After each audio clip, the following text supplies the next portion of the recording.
করিম ভাই, দেখি আপনার মুখটা চিন্তায় ভরা কেন? কি বলবো ভাই, এবছর বৃষ্টি ঠিক মতো হলো না। ধানের ক্ষেতে পানি পাইনি, ফসল নষ্ট হয়ে গেল। ঠিক বলছেন। আমার ক্ষেতেও একই অবস্থা।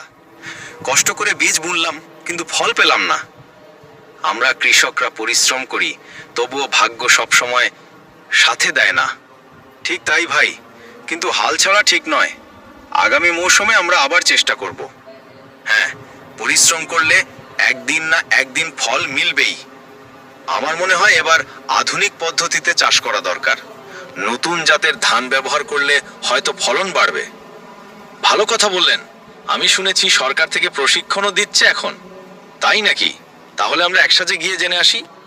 দারুণ ভাবনা। গ্রামের ছেলেদের শেখাতে পারবো, সবাই উপকৃত হবে। দেখেন করিম ভাই, একে অপরকে সাহায্য করলে আমরা নিজেরাই ভাগ্য বদলাতে পারবো। একদম ঠিক। আর এই মাটি তো আমাদের মা। যত যত্ন দেব, ততই সে আমাদের ফল দেবে। চলেন ভাই, আজকের দিনটা নতুন আশায় শুরু করি। চলেন, পরিশ্রমই তো আমাদের আসল শক্তি।